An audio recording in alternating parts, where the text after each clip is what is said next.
Okay, maganda tong iPhone case na to. Kaso, ang problema is, medyo nakautlaw tong likod, itong may camera. So, kapag binaba mo siya, parang saktong mauuna agad yung lens. Kaya, next. Ito, same din, gaya nung isa. Mas lalo siyang umutlaw. Pero maganda yung kulay na puti sa deep blue color. Okay? And then, next.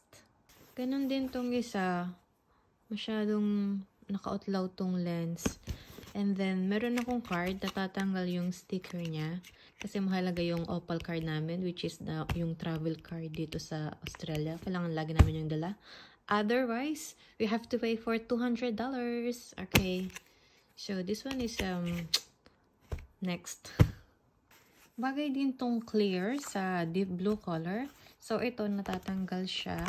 Ayun na nga. So, gaya na sinabi ko, mahalaga sa amin yung card sa likod. Kaya, halos yung binili ko is yung magnetic na nalalagyan ng card sa likod. So, tatanggalin na lang yung sticker dito. Yeah.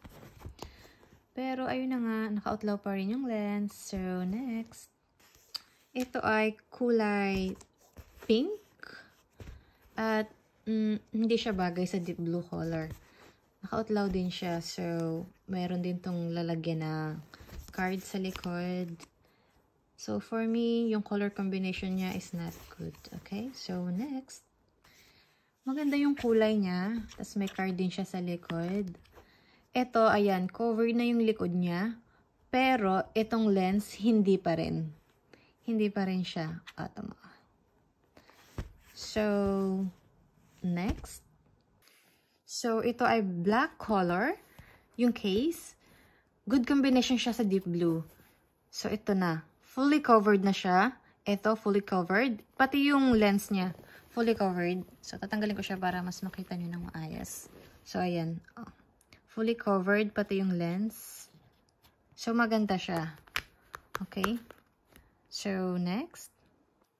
Ito naman ay clear case na may pink sa tagiliran. So, covered din siya. Kagaya nung black na nahuli. So, magandang combination siya. Pink and blue. May pagka-girly nga lang talaga siya kasi may shining, shimmering siya. So, maganda yung black at saka ito. Pareho silang covered. So, I chose those two. And, meron siyang magnetic dito. Papakita ko sa inyo. Pwede kang lagay ng card sa likod. So, ganito siya. Oh, yan. Sobrang girl na girl siya. Meron ako dito ibang kulay. May gray.